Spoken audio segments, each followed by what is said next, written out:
académica. En esta ocasión contamos con la participación del doctor Francisco Javier Lozano Ruiz.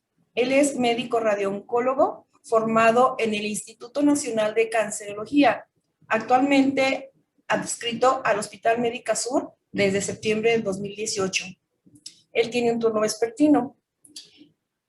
Actualmente él está en proceso de titulación en la especialidad Salud y Bienestar Corporativo por la Universidad Anáhuac Norte. También se encuentra cursando el cuarto semestre de la maestría en Dirección en Instituciones de Salud en la Universidad Anáhuac Norte. Formó parte como secretario general del Consejo Mexicano de Certificación en Radioterapia AC en la gestión 2018-2020. Actualmente forma parte de la mesa directiva como vocal del Consejo Mexicano de Certificación en Radioterapia AC, gestión 2021-2023. Está certificado por el Consejo Mexicano de Certificación en Radioterapia desde marzo 2017 a la fecha. Es miembro de la Asociación Internacional para el Estudio del Cáncer de Pulmón desde 2018 a la fecha. También es miembro de la Sociedad Mexicana de Radiooncología Somera desde 2017. Es miembro de la Sociedad Mexicana de Oncología desde 2017 hasta la fecha. Entre sus reconocimientos tiene mención honorífica en el premio Dr. José Noriega Limón 2016 por el trabajo Pruebas de la función respiratoria como predictores de neumonitis severa posterior a tratamiento de quimio-radioterapia en cáncer de pulmón de células no pequeñas. Tiene un reconocimiento por su participación en la 32ª edición del Premio a la Investigación Médica Dr. Rosenkrantz. Es Premio Nacional de Investigación por la Sociedad Mexicana de Oncología AC 2019 por el trabajo radioterapia estereotáxica y profaccionada a lesiones metastásicas pulmonares. Se asocia a mayor periodo libre de progresión y supervivencia global en pacientes con cáncer de pulmón oligometastásico.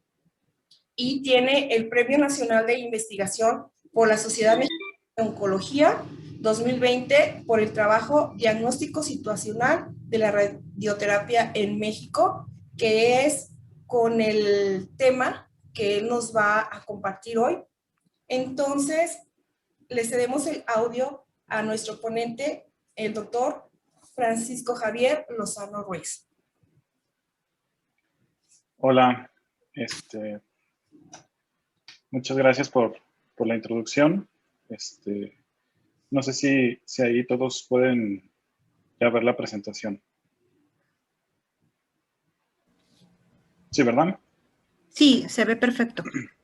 Bueno, pues el tema por el que me invitaron a dar la plática es el diagnóstico situacional de la radioterapia en México.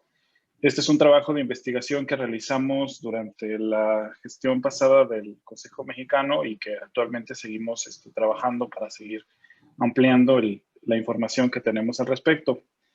Antes de empezar, pues quiero dar las gracias al comité organizador de Teramac por invitarme a un foro de esta relevancia a hablar de este tema, que pues nos compete a todos como sociedad, ¿sí?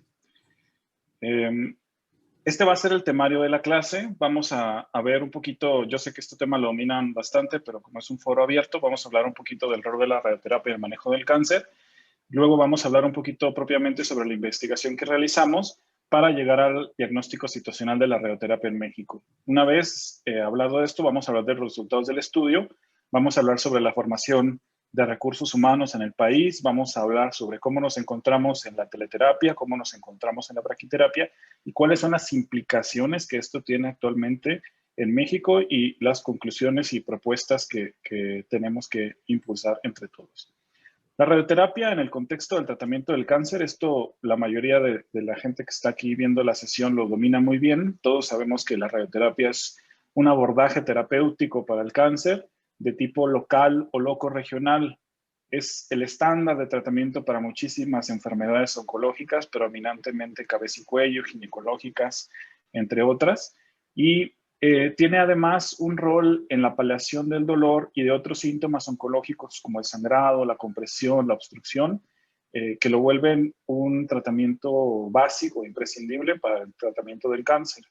Cuando el cáncer es localizado en su sitio de origen, pues todos sabemos que es posible la curación con radioterapia. Cuando es localmente avanzado, es fundamental en muchos escenarios y a veces la adición de quimioterapia es suficiente para tratamientos curativos en muchas enfermedades oncológicas. Pero en el cáncer metastásico también la radioterapia tiene un rol central en el manejo de las complicaciones y en el manejo de la calidad de vida de los pacientes al ser ampliamente utilizado para tratar síntomas de esta enfermedad. Y bueno, algunos pacientes que conocemos como oligometastásicos, es decir, que tienen pocas metástasis, sabemos que el radiar a estos pacientes ofrece beneficios en las tasas de control de la enfermedad y en supervivencia global. Por lo tanto, para nosotros poder decir que llevamos un tratamiento efectivo contra el cáncer, pues primero hay que aceptar que es un manejo multidisciplinario y este debe de llevar radioterapia para que sea realmente multidisciplinario y realmente efectivo. Según la IAEA, aproximadamente el 55% de los pacientes de recién diagnóstico van a requerir radioterapia como parte de su tratamiento inicial. Y estos pacientes radiados, aproximadamente el 10.5% va a requerir ser reirradiado en los siguientes 12 meses. Esto significa que es un tratamiento no solamente altamente relevante, sino que cada vez tiene mayor demanda. Y conforme la enfermedad vamos aumentando las tasas de supervivencia y va aumentando la incidencia entonces de los pacientes que han salido, la prevalencia, perdón, de los pacientes que han salido de esta enfermedad, van ampliándose las indicaciones en las recurrencias y en los escenarios oligometastásicos que cada vez vemos con mayor frecuencia. La radioterapia después de la cirugía es el segundo tratamiento más utilizado en la oncología, prácticamente a la par con el uso de manejos sistémicos. Entonces, es un tratamiento muy utilizado que cada vez pues, se irá utilizando más. ¿Y qué del cáncer en México? En México, el cáncer se sitúa como la tercera causa de muerte. Es superada únicamente por las enfermedades cardiovasculares y por la diabetes. En el 2018, que es la información más reciente publicada oficialmente por el INEGI, 87,000 personas murieron en el país por cáncer, de los cuales 41,590 fueron hombres y 44,164 fueron mujeres. Los tres cánceres más letales en el hombre y en la mujer en México es el cáncer de próstata, el cáncer de pulmón y el cáncer gástrico, y en mujer el cáncer de mama, el de cervix y el de hígado. De acuerdo con el último censo oficial del 2015, y de una vez les comento que para fines de la publicación y la investigación que realizamos, tomamos estos datos porque, si bien sabemos que actualmente somos aproximadamente 130 millones de habitantes, para poder sacar la densidad de aceleradores lineales por estado, pues tenemos que usar una cifra oficial. Entonces utilizamos la cifra última publicada, que es la del 2015 del INEGI, donde dice que hay 119 millones de habitantes, con una mediana de edad de 27 años. Esto es muy importante. Y solo el 7.3% de la población en el 2015 tenía 65 años o más. Esto es relevante porque México es un país excepcionalmente joven. La población de adultos mayores se ha duplicado en los últimos 10 años y para el 2050 se tiene estimado que va a representar el 28% de la población. Todos sabemos que el riesgo para desarrollar cáncer aumenta con la edad y para una población con la expectativa de vida de 60 años, el riesgo asciende hasta de 38.2%. Esto es un dato publicado en la Gaceta Mexicana de Oncología. Aquí les dejo la referencia en el envejecimiento de la población y cáncer por si gustan revisarlo. Pero lo que voy es que si ahorita los departamentos de radioterapia en México están saturados, y lo sabemos que lo están, nosotros debemos de estar contemplando que para dentro de 10 años, para el 2050, perdón, nosotros vamos a tener más del doble de pacientes de los que actualmente tenemos. Entonces, aquí es donde empieza a cobrar relevancia el tema del diagnóstico situacional de la radioterapia en el país.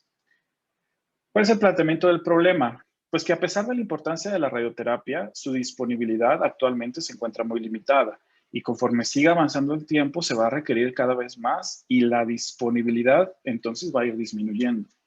Previamente, ya organizaciones civiles nacionales e internacionales habían reportado las cifras de equipos que tenemos, de 1.15 a 1.8 por millón de habitantes. Sin embargo, las publicaciones que tenemos de este tema habían recabado esta información de forma indirecta o lo habían hecho a base de encuestas con un bajo porcentaje de participación, por lo que la cifra no era exacta.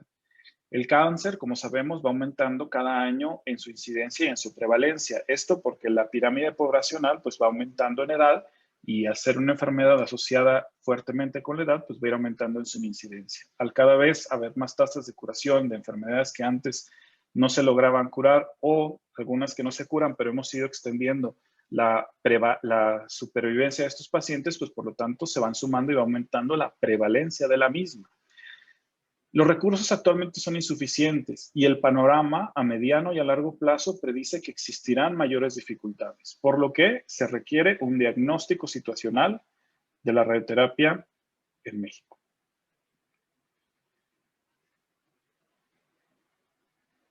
El objetivo de la investigación fue entonces realizar una descripción de la radioterapia, realizar el diagnóstico situacional e identificar los problemas y proponer soluciones para finalmente publicar los datos para volverlos de acceso libre para todos los mexicanos.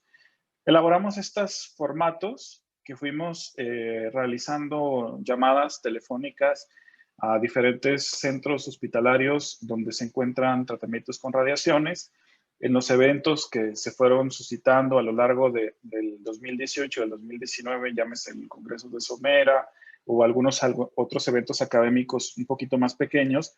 Nosotros llevábamos las encuestas y ahí les pedíamos, el requisito es que fueran radiooncólogos o físicos médicos que laboraran en el hospital que estaban contestando o que hubieran laborado en los últimos 12 meses en ese hospital.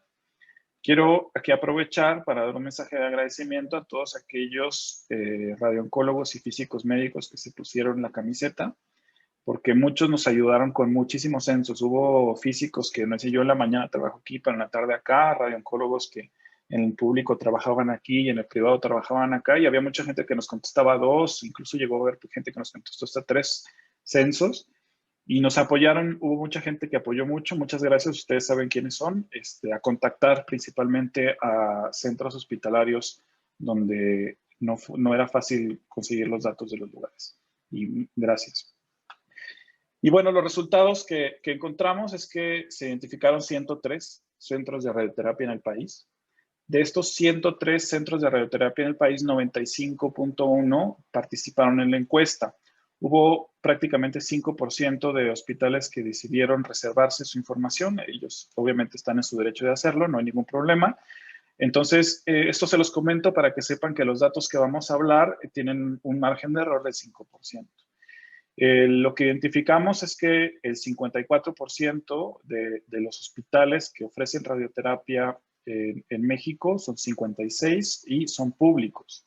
Y el 45% de los hospitales que ofrecen radioterapia en el país son instituciones de carácter privado. Encontramos que de estos 103 centros de radioterapia existen 3 hospitales que están dedicados únicamente al tratamiento en niños, que viene siendo el ITO de Querétaro, el Hospital Federico Gómez y el Instituto Nacional de Pediatría. Mientras que solamente 18 hospitales, el 17%, refirieron que eran hospitales de uso exclusivo de adultos. Esto habitualmente, o estos 18 son instituciones públicas que por criterios institucionales así se manejan, pero el grueso de los departamentos de radioterapia del país, el 68.9% de los mismos, refiere a atender ambos, tanto niños como adultos. ¿Y cómo están distribuidos? Aquí les muestro la distribución de los centros de radioterapia por estados.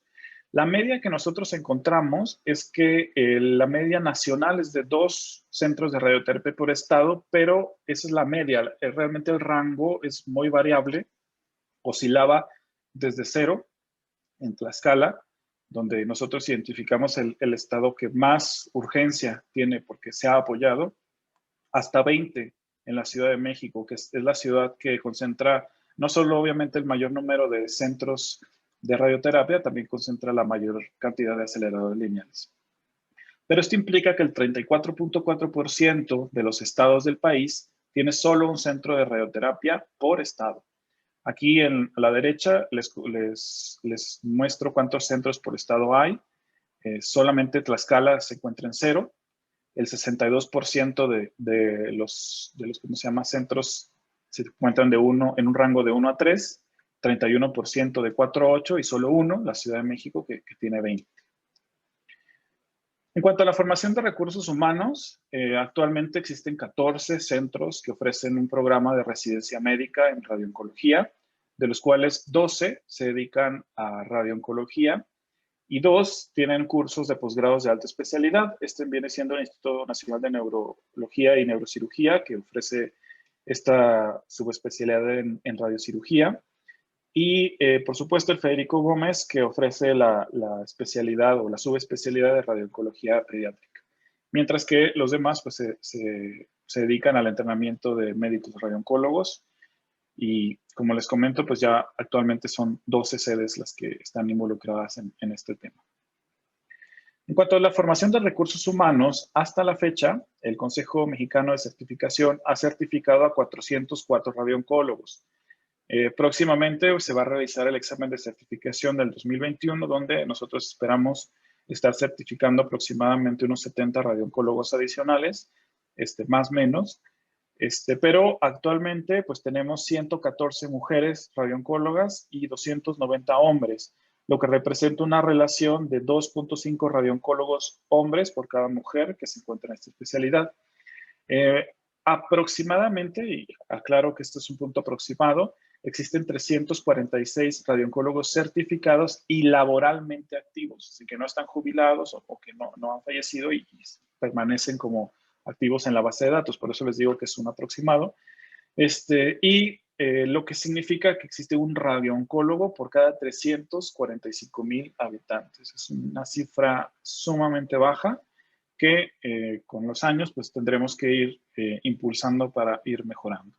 En cuanto a la formación de recursos humanos, en los últimos 10 años, que es hasta donde pudimos analizar cómo se ha ido presentando, vemos que si bien la formación es poca, ha ido aumentando de forma constante, llegando hasta una cifra récord, como les he comentado, en el 2020 se certificaron 36, la cifra más grande hasta ese momento, y como les comenté, esperamos que este año se vuelva a romper el récord y ojalá y certifiquemos a todos y superemos esta cifra en más de 70. Pero esto es importante porque refleja otra información. Por ejemplo, nosotros sabemos, basados en el número de radioncólogos que se han certificado en los últimos 10 años, que desde el 2011 a la fecha, 269 radioncólogos se han ingresado, lo que refleja que no solamente México es un país joven, sino la población de radioncólogos en general son jóvenes.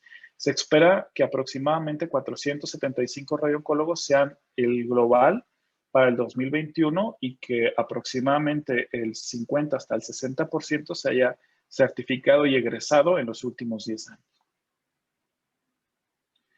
En cuanto a los físicos médicos, esto es un poquito menos de información la que tenemos. Se estima que existen alrededor de 250 físicos médicos en el país, es decir, es aún más precaria todavía la situación de los físicos sobre de los radiooncólogos. Sabemos que la maestría en física médica inició en la UNAM en el 97 y actualmente es ofrecida únicamente por 2 universidades. Para ser físico médico, ustedes saben que tienen que cursar la licenciatura y después hacer una maestría en esta especialidad. Hay varias asociaciones, la más nueva o la que busca englobar a todos los físicos médicos es la Federación Mexicana de Físicos Médicos, que se fundó en enero del 2020, y hay otras asociaciones como la División de Física Médica de la Sociedad de Física, la Sociedad de Física Médica de Nuevo León y la Asociación Mexicana de Física Médica.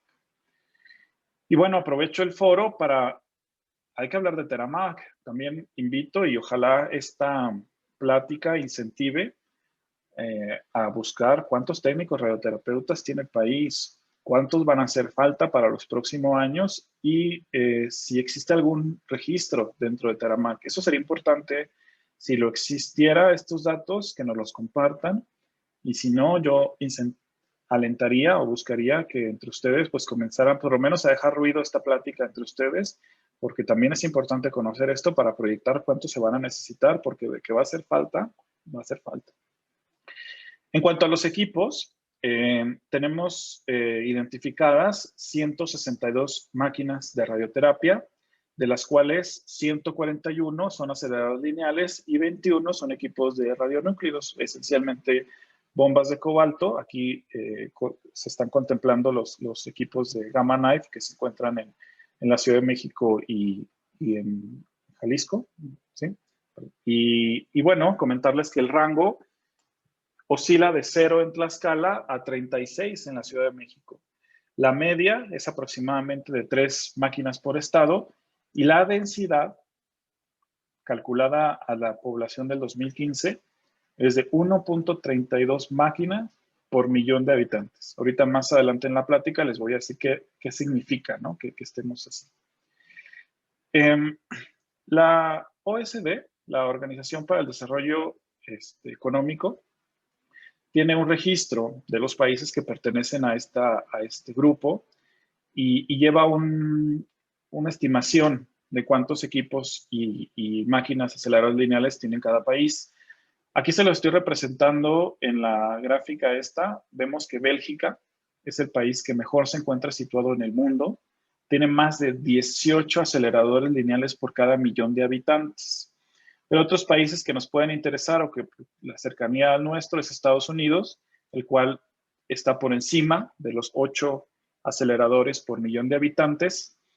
Pero ¿cuánto es lo correcto, no? ¿Cuánto es lo que tenemos que tener? Según la IAEA, y se los marco aquí con esta línea roja, que está, la población sana de aceleradores que requiere una entidad federativa para atender bien a toda su población, está calculado en un acelerador por cada 250,000 habitantes, es decir, 4 aceleradores por millón. De toda la OSD, de toda la OSD, solamente México, Canadá e Israel no cumplen con la cuota mínima necesaria para poder atender, digamos, de forma apropiada. Yo sé que en México se atienden muy bien a los pacientes, pero los recursos son insuficientes. Y para poder decir que son suficientes, mínimo tenemos que tener 4 aceleradores por millón de habitantes, siendo país desarrollado, y hasta 3.5 por millón si consideramos un país en vías de desarrollo. Cosa que, de una u otra forma, México está lejos de cumplir. En cuanto a aceleradores lineales, porque estamos hablando de máquinas, ahora vamos a hablar de aceleradores lineales, el 87% de las máquinas son aceleradores lineales. Esto quiere decir que la mayoría ya son aceleradores lineales. Quiere decir que son 141 aceleradores lineales, lo que representa que propiamente nosotros tenemos una densidad de 1.19 aceleradores por millón. Y aquí, en el rango, se agrega Chiapas, porque Chiapas es un estado que, si bien ahorita está trabajando para poder tener ya acelerador lineal, al momento pues siguen estando en 0 junto con Tlaxcala, ¿no? Y llega hasta 4.8 en la Ciudad de México, que, como les he venido comentando, es la ciudad que concentra la gran mayoría de los recursos para el tratamiento de esta enfermedad. Y más o menos esta sería la distribución de los equipos a lo largo del país. Miren, siéndoles muy honesto, al momento de nosotros estar haciendo esta infografía, se presentó la situación de que si el requerimiento mínimo para países en vías de desarrollo es de 3.5, pues la verdad es que hubiéramos terminado haciendo una infografía de México rojo, ¿no? Entonces, para hacerlo de una forma un poquito más didáctica, lo que hicimos es que, con fines de la publicación, pues bajamos los estándares a 2, siendo Nuevo León, la Ciudad de México, Yucatán, Querétaro, los únicos lugares que tienen más de 2 aceleradores por millón de habitantes. Sin embargo, si nos fuéramos a números absolutos, 77 aceleradores, es decir, el 54% de los recursos de radioterapia del país, se concentran únicamente en cuatro estados: en la Ciudad de México, en Nuevo León, en Jalisco y en Guanajuato, que muchas veces estos estados, pues no, por ser estados que además tienen mayor índices poblacionales, pues terminaron aquí en otros colores un poquito más abajitos del verde que nosotros arbitrariamente hicimos. Pero llama mucho la atención que, como podemos ver, aquí le estoy marcando las 4 entidades federativas que se ven en verde, es decir, que tienen más de 2 millones de digo que tienen más de 2 aceleradores por millón, pero pues esto no significa que estén bien. Recuerden, ¿no? Lo mínimo deberían ser 3.5 o 4 si consideramos ya México un país desarrollado. Y algo muy importante, algo que encontramos es que pues vemos dos Méxicos, ¿no? El México desarrollado y el México que se encuentra más precaria la situación todavía. Digo, insisto, no es que en el norte estén bien, pero en el norte definitivamente se ve muy clara una marca entre la forma en la que está la tecnología disponible en el norte y la que se encuentra en el sur. Y esto, por supuesto, es triste y es algo que como sociedad pues nos debe de indignar y debemos de, entre todos, abogar a que no puede ser así. No puede no haber gente que no tenga tratamientos en el sur de la República. Las necesidades actuales en cuanto a aceleradores lineales, como les he venido comentando, la IAEA recomienda un acelerador por cada 250,000 habitantes, 4 por millón. Solo México, Canadá e Israel son los únicos 3 miembros de la OCDE que no cumplen la recomendación. Pero a pesar de ser un país en vías de desarrollo y un país que realmente somos un país de ingreso medio alto, no se cumple el estándar de los grados más bajos de pobreza, que es 2 equipos por millón de habitantes, que es una subdivisión que no les había comentado. La misma IAEA dice, cuando son países en extrema pobreza, 2 equipos por millón, y ni así nosotros cumplimos. Y aunque somos un país en desarrollo, no somos un país en extrema pobreza y deberíamos de tener mayor cantidad de aceleradores lineales.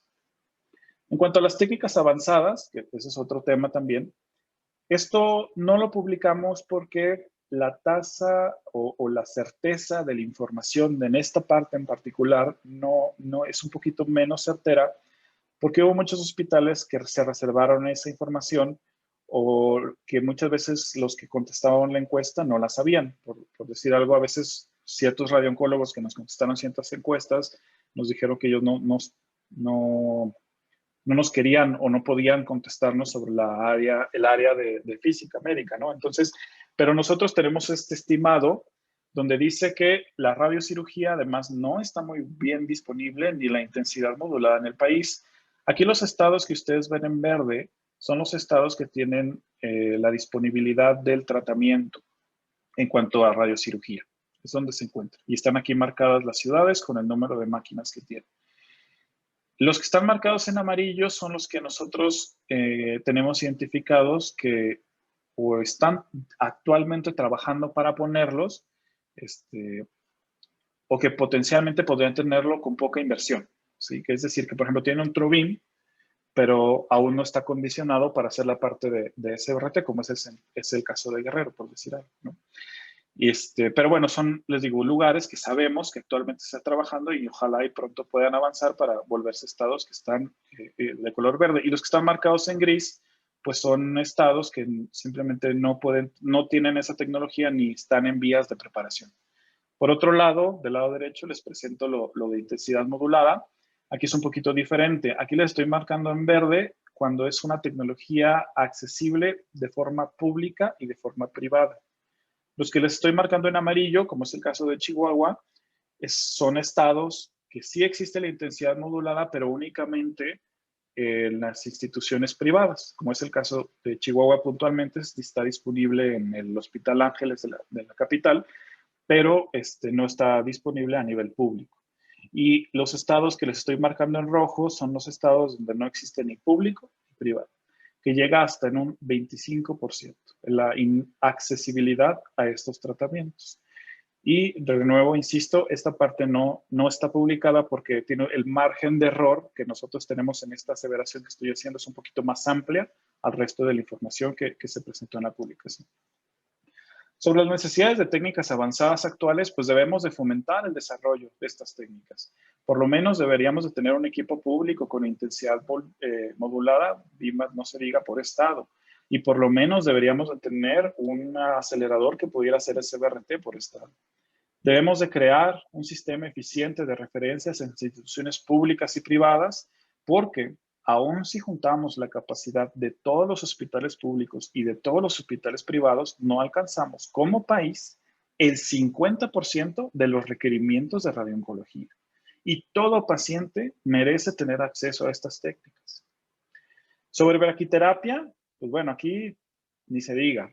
La braquiterapia, para fines de la publicación, lo hemos dividido en alta y baja tasa, que es la forma más común de dividir los equipos de braquiterapia. Y como ustedes bien saben, la alta tasa es un tratamiento dinámico de administración, en promedio dura 15 minutos, habitualmente se utilizan fuentes de iridio o de cobalto, se hace bajo anestesia o sedación, es un procedimiento ambulatorio, pero es un costo aproximado de unos 300,000 pesos por mantenimiento trimensual. Aquí pongo signo de interrogación porque obviamente la variabilidad de costos varía muchísimo desde el estado hasta los propios convenios o arreglos que tenga el hospital con los proveedores, pero en general es caro tener braquiterapia de alta tasa. Por otro lado, la braquiterapia de baja tasa, pues es una administración de radiación de forma continua durante varios días, promedio 30 horas, obviamente más o menos según cómo se encuentran las fuentes, y habitualmente se hace con cesio. Requiere anestesia, requiere hospitalización, al paciente generalmente es más incómodo, no siempre, pero potencialmente puede ser un poquito más tóxico para la paciente, y algo que seguro a nadie nos gusta, todos en algún momento cuando hacemos braquiterapia de baja tasa, pues nos toca exponernos en menor medida, obviamente, ¿no? Y con los cuidados necesarios, pero al final, pues no deja de ser una exposición que nadie quisiera tener, ¿no? Sobre la braquiterapia en México, pues sabemos que son 59 de los 103 centros de radioterapia, solo 59 además tienen braquiterapia. Esto implica que son 66 las unidades de braquiterapia que hay en México. La mayoría tiene solo una unidad de braquiterapia y algunos centros muy grandes son los que llegan a tener dos, pero con 59 centros tenemos 66 unidades. Hay 5 estados de la República que no tienen braquiterapia. Aquí ya no solo es Tlaxcala como era para las máquinas, también aquí ya son 5. Aquí se suma Colima, se suma Hidalgo, Zacatecas y Quintana Roo.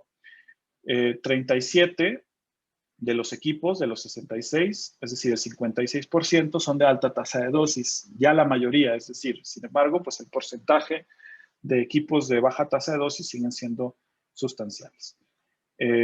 Aquí les muestro el número de centros por estado. Aquí están los 5 estados que no tienen. 37% tienen solo 1 y 25% 2 y el 21% tienen 3 o más, ¿no? Y cuando vemos la distribución, aquí con negro estoy marcando los centros que tienen braquiterapia de alta tasa de dosis y con rojo se están marcando los que tienen baja tasa de dosis. Y aquí estamos marcando cómo están. Y una vez más, se repite esta marcadísima diferencia entre el norte y el sur en cuanto a la disponibilidad de braquiterapia. Obviamente, aquí el color es un poquito más homogéneo porque aquí estamos más bajos todavía, pero parejo. Entonces, pero al final, pues es un poquito más alarmante la poca disponibilidad de braquiterapia comparándola con los equipos de teleterapia. Sobre las necesidades actuales de braquiterapia, pues hasta el momento, y esto lo sabemos perfecto todos, no existe una técnica quirúrgica o de radioterapia que sustituya la braquiterapia ginecológica. Es fundamental para el tratamiento del cáncer ginecológico. Se requiere aumentar el número de centros de braquiterapia y especialmente en los lugares donde no hay ahorita nada de braquiterapia y donde hay mucha prevalencia de cáncer de cérvix. Miren, todos sabemos que hay muchos países ya de primer mundo donde ya ni siquiera ven cáncer cervicuterino. Y con nosotros no solamente es una enfermedad con una alta incidencia, es de las principales causas de muerte. Y cómo en los países con principal causa de muerte en la mujer no tenemos los equipos para tratar ese tipo de cáncer. Hay que promover la transición de los equipos de 2D a 3D y hay que promover la transición de las bajas a las altas tasas de dosis, particularmente para ustedes, para el personal técnico, que muchas veces son los que se exponen un poco más que los radiooncólogos. El personal de enfermería, ni se diga, que yo creo que en baja tasa de dosis muchas veces es el personal más expuesto de los 3. Sobre los resultados generales del estudio, pues entonces podemos decir que solo la Ciudad de México tiene un número ideal de 4 equipos por millón de habitantes. La recomendación de países de ingreso bajo de 2 equipos por millón de habitantes lo cumplen únicamente Nuevo León, Querétaro, Yucatán y la Ciudad de México, 4. Es decir, solamente el 12.5% del país tiene las recomendaciones mínimas necesarias para un país de bajos ingresos, del cual no somos. Y nuestra densidad actual es de 1.19 aceleradores lineales por cada millón de habitantes. Apenas un médico radiooncólogo por cada 345,000 habitantes. Y ni se diga el déficit mayor aún que existe de físicos médicos y seguramente de técnicos radioterapeutas, enfermeras ocupacionalmente expuestos y muchísimas áreas involucradas en el tratamiento oncológico con radioterapia. La densidad de equipos de braquiterapia, por su parte, como les vengo comentando, es mucho más alarmante. Colima, Hidalgo, Quintana Roo, Tlaxcala y Zacatecas no tienen acceso. Una marcada y baja densidad de unidades de braquiterapia. Menos de 2 por millón de habitantes en todo México. En todo México. Esto es aún más inquietante considerando que solo el 53.4 de los centros, 53.7 de los aceleradores y 68.1 de las unidades de braquiterapia son públicas.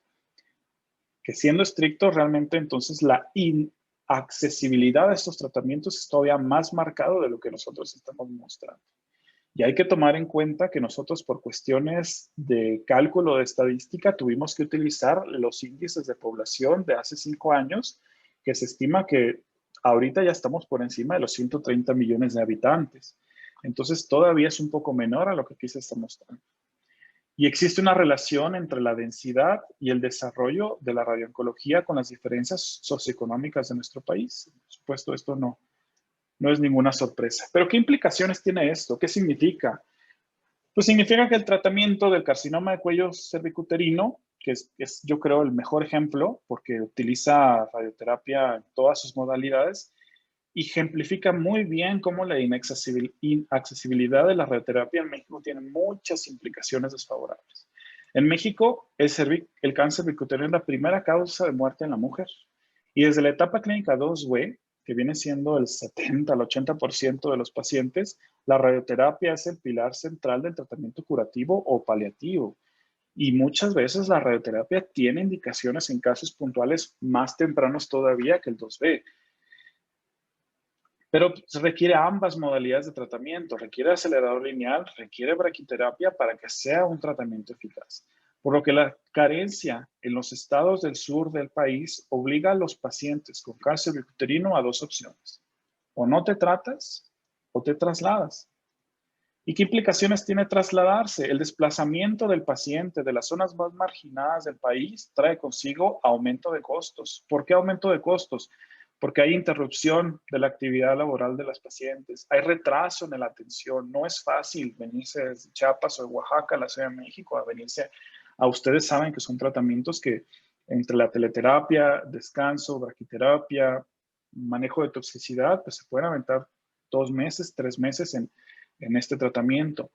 Hay mayor riesgo de progresión porque el paciente pues tiene que estar viajando, tiene que estar invirtiendo de su bolsillo y esto es algo pan de todos los días. Ustedes no me dejan mentir que los pacientes tienen mucho ausentismo, particularmente en estas enfermedades y más cuando vienen desde el sur del país hasta la Ciudad de México para el tratamiento. Y esto requiere mayor inversión en el cuidado y el manejo del paciente. Entonces entramos en un ciclo vicioso negativo donde todo se vuelve más caro, todos tienen peores resultados y es más difícil principalmente para los pacientes. Esto afecta no solamente a la economía regional del estado donde los pacientes tienen que estar migrando para tratarse y la economía del paciente que tiene que estar gastando de bolsillo traslados, hospedajes, sino que además dificulta el seguimiento oncológico. No es lo mismo que yo cite un paciente para que venga a su cita a tener que ponerme de acuerdo para que haga un viaje desde Oaxaca para venir a verlo. Dificulta, lo vuelve más difícil estar al pendiente del paciente, seguir el sangrado, seguir la proctitis, la cistitis, cualquier problema que tengamos se complica nada más el hecho del seguimiento.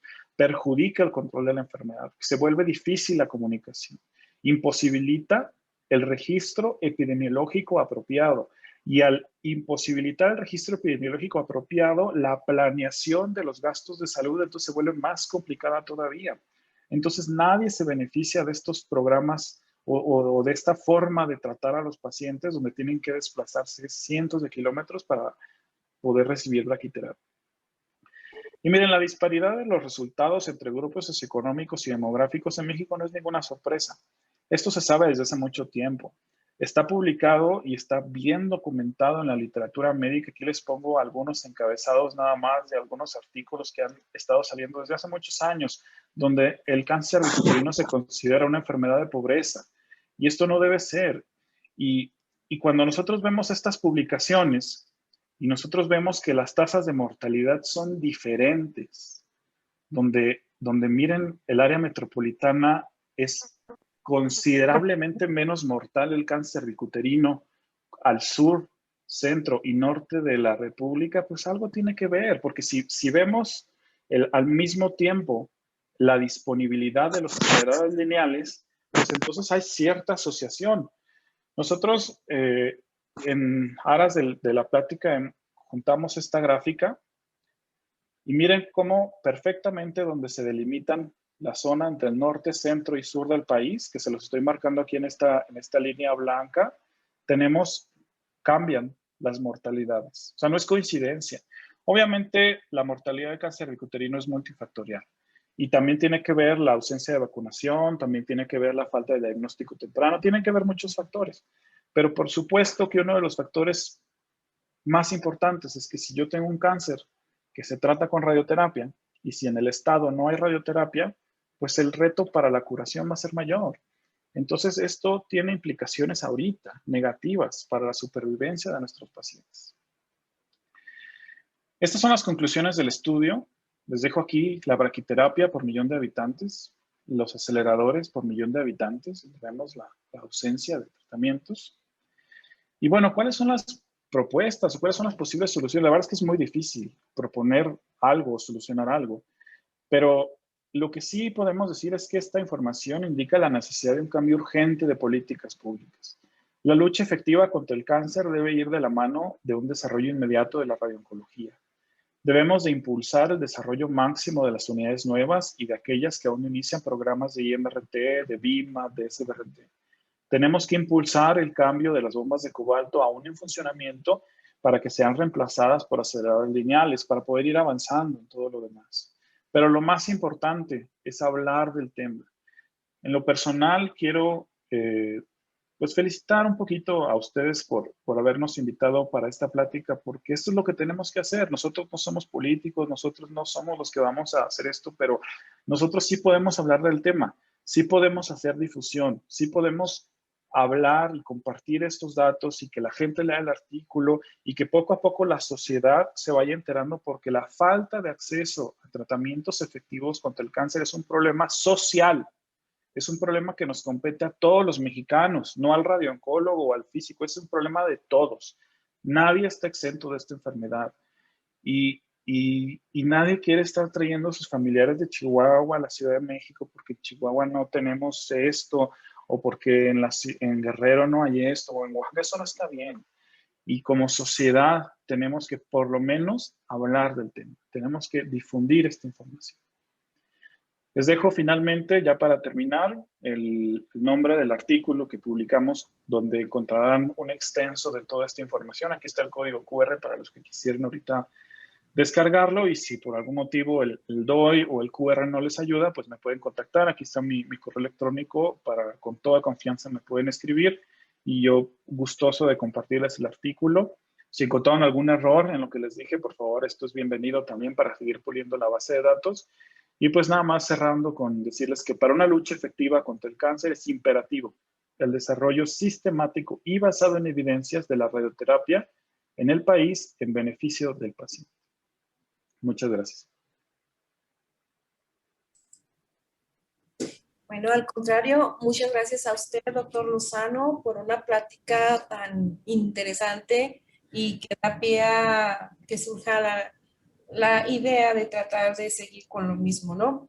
Entonces, ahora pasamos a la ronda de preguntas y respuestas. Vamos viendo a ver si tenemos por ahí ya a alguien, o si alguien quiere abrir su micrófono y hacer sus preguntas.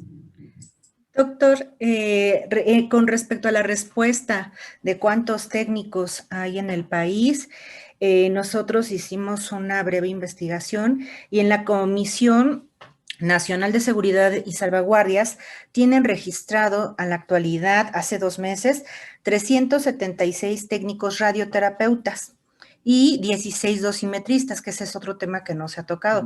Y definitivamente es bastante controversial y pues, ¿qué más quisiéramos, no? Que hubiera centros especializados en la capacitación.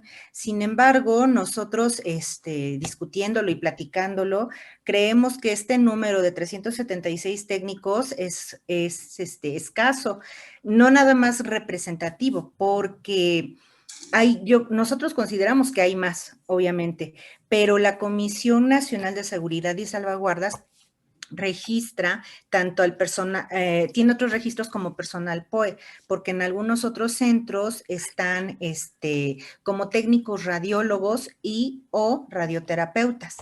Entonces, es bien sabido que la mayoría, no me atrevo a decir un número, pero en la mayoría de los centros oncológicos que se lleva a cabo radioterapia, hay muchos que somos nada más radiólogos capacitados con un adiestramiento de 6 meses, 1 año, o el servicio social en ello. No por eso menos, con menos calidad, porque depende mucho de los compañeros y del centro que se escuela. Eso sumado a que hay pocos hospitales, escuelas, donde se desarrollan plenamente o donde se da la capacitación integral.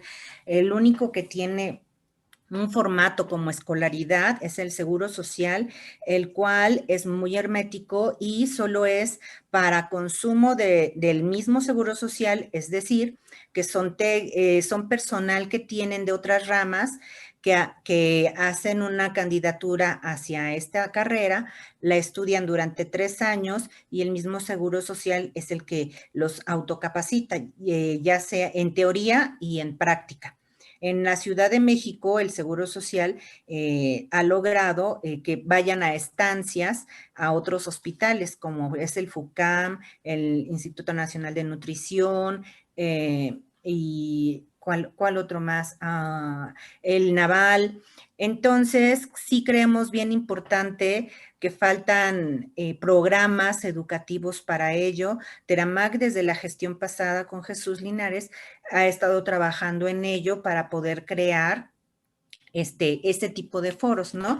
Entonces, seguimos trabajando, ya estamos en contacto con el doctor Vallardo y la doctora de la Pointevi para lograr finiquitar ya el diplomado y poderlo echar a andar. Son muchísimos recursos los que hay que generar y pues bueno, con el apoyo de ustedes, de los radiooncólogos y también de los físicos médicos, por supuesto que lo podemos lograr. Y sí, si bien hecho, nosotros podemos discutirlo, difundirlo, comunicarlo hacia nuestros demás compañeros y tratar de crear esta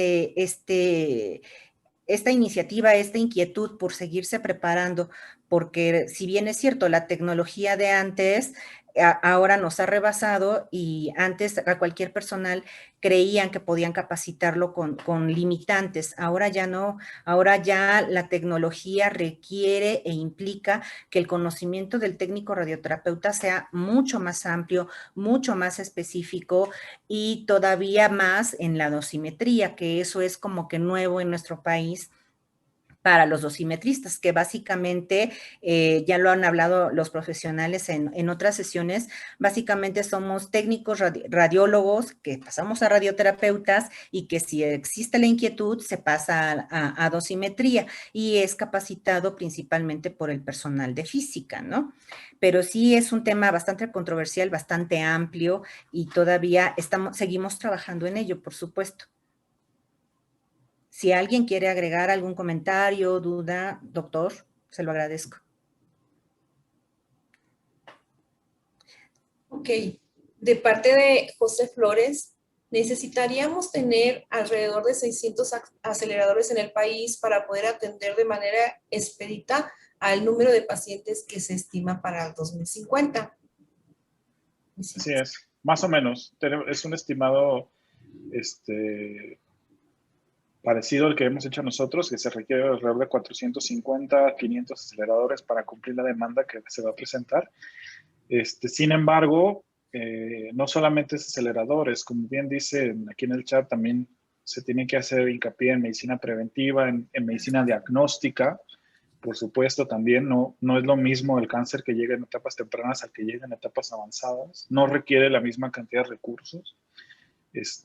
Y por supuesto, los resultados tampoco son los mismos. Pero también va a hacer falta más físicos, médicos, también va a hacer falta más dosimetristas, también va a hacer falta Claro. muchos técnicos.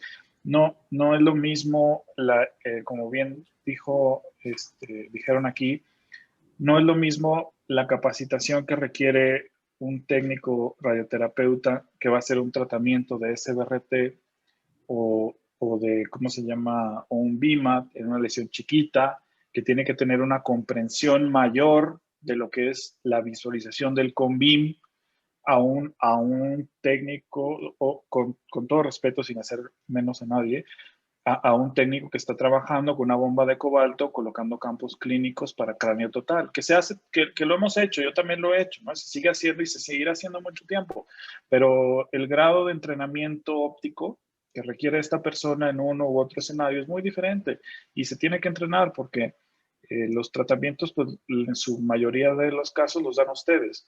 Y si no hay una comprensión de lo que están viendo, un entendimiento de la imagen y de la fusión de las mismas para una buena aplicación de una SBRT, por decir algo, después de hacer un CONBIM, pues los tratamientos no van a ser buenos y en vez de hacer un tratamiento curativo, vamos a hacer un tratamiento que le va a dejar toxicidad al paciente y la enfermedad.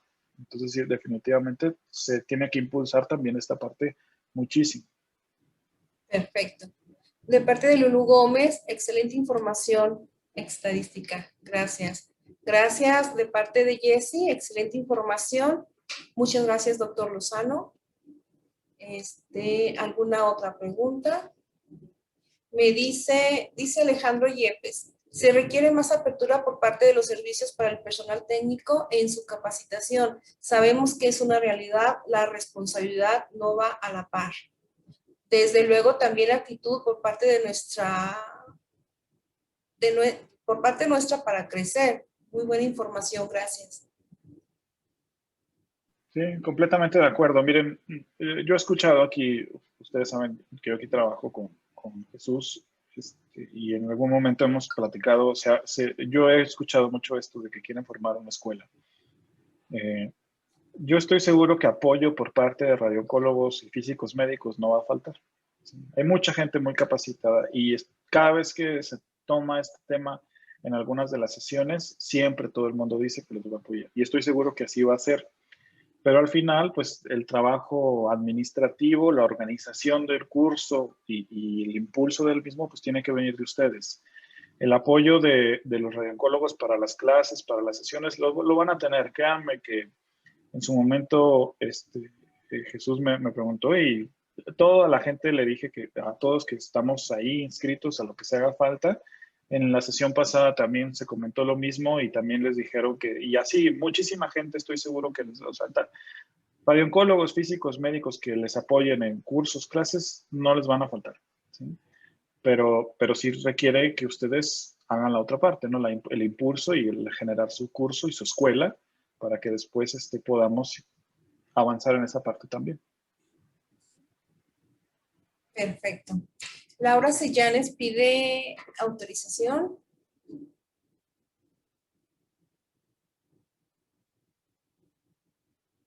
Adelante, Laura, puedes activar tu micrófono y participar.